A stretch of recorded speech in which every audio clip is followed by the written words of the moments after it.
You have 6 hours before hypothermia shuts down your organs. The snow is falling at 3 inches per hour, your car just died on a remote highway, and the nearest town is 15 miles away through whiteout conditions. A simple drive becomes a death trap when nature unleashes frozen hell. Today we're breaking down the 7 levels of blizzard survival. From first awareness to complete biological shutdown. The decisions you make in the first hour determine whether you become a survivor or a statistic. Level 1. First awareness, the calm before chaos. You're driving through what looks like heavy snow. Your windshield wipers struggle against the accumulation. The radio crackles with weather warnings, but you think you can make it home. This is magnitude 1 awareness. You know something's happening, but your brain hasn't fully processed the danger. At this stage, visibility drops to less than half a mile. Snow falls at 1 to 2 inches per hour. Your body temperature sits at a comfortable 98.6 degrees Fahrenheit, and your decision-making remains sharp. You have complete control over your situation. The critical mistake people make here is denial. They continue driving when they should immediately seek shelter. In Minnesota, a family of 4 continued for another hour during similar conditions. Their car slid into a ditch 12 miles from the nearest town. Your window of easy survival closes rapidly. Turn around now, find the nearest building, or pull over at a gas station. Every mile you continue reduces your survival odds by 15%. Level 2. Environmental shift, when nature takes control. Now you're experiencing true blizzard conditions. Visibility drops to less than a quarter mile. Wind speeds reach 35 miles per hour, creating a wind chill that drops the effective temperature by 20 degrees. Snow falls at 3 to 4 inches per hour. You feel the first signs your environment has shifted beyond your control. Your car struggles for traction. The headlights barely penetrate the swirling white wall ahead. Your heart rate increases as you grip the steering wheel tighter. This is where your survival clock starts ticking. In these conditions, exposure without proper shelter leads to hypothermia within 2 to 6 hours, depending on your clothing and physical condition. Your core body temperature hasn't dropped yet, but your extremities begin losing sensation.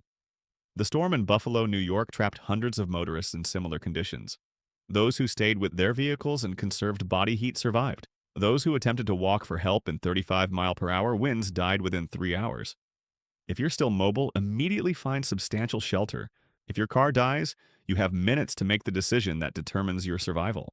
Level 3. Survival mode. Your body's emergency response. Your car stops running. The heater dies. Outside wind speeds reach 50 miles per hour with snow falling at 6 inches per hour. Visibility drops to near zero. You can't see beyond your vehicle's hood. Your body activates its survival mechanisms. Blood vessels in your extremities constrict, redirecting warm blood to vital organs. You feel tingling in your fingers and toes. Your breathing becomes more rapid as your body works harder to maintain core temperature. The temperature inside your car drops 1 degree every 6 minutes.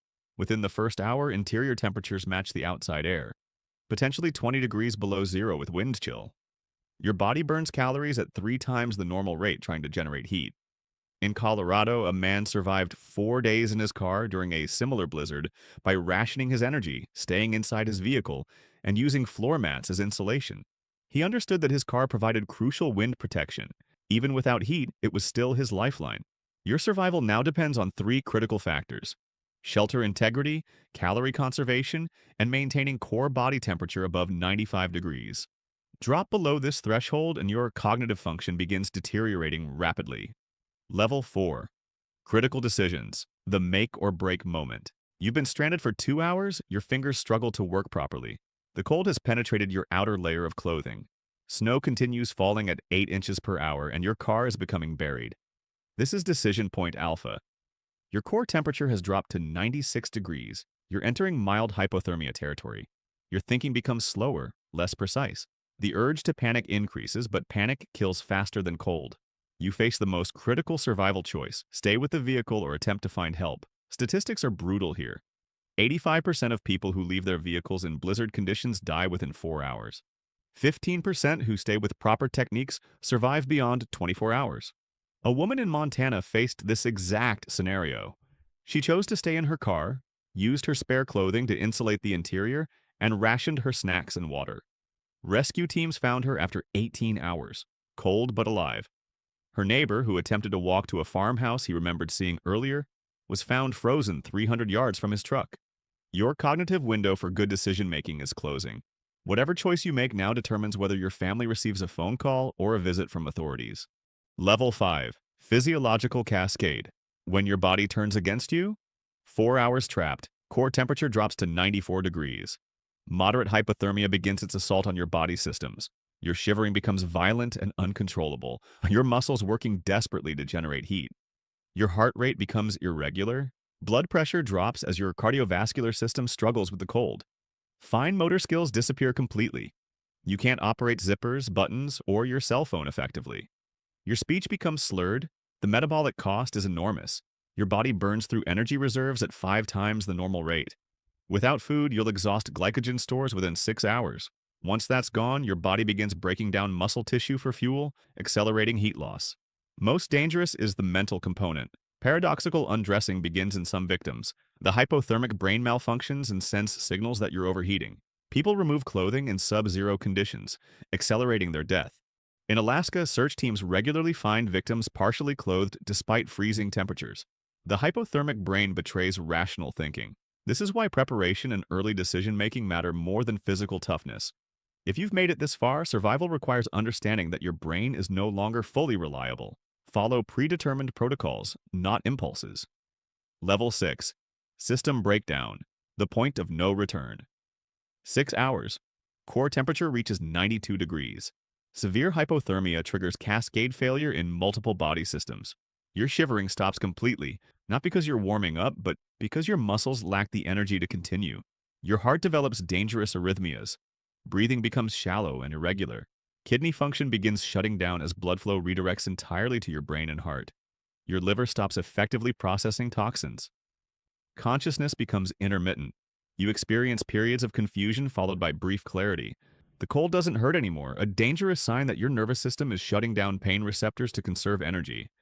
At this stage, even rescue doesn't guarantee survival. Rewarming syndrome can trigger cardiac arrest as cold blood from extremities returns to the heart. Medical teams must warm hypothermia victims at specific rates to prevent fatal complications. The only survivors at this level are those found by professional rescue teams with immediate access to advanced medical care. Self-rescue becomes impossible as cognitive function collapses entirely. This is why the first 4 hours matter more than anything that comes after. Once your body reaches this cascade point, survival depends entirely on factors beyond your control. Level 7. Biological Shutdown.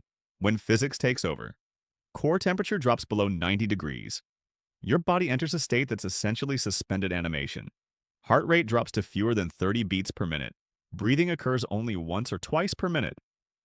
Brain activity slows to preserve remaining energy for vital functions. You're technically alive but biologically shutting down. The cold has moved beyond discomfort, beyond pain, into a realm where physics governs biology. Your body is buying time, minutes or hours, trading consciousness and mobility for the possibility of rescue.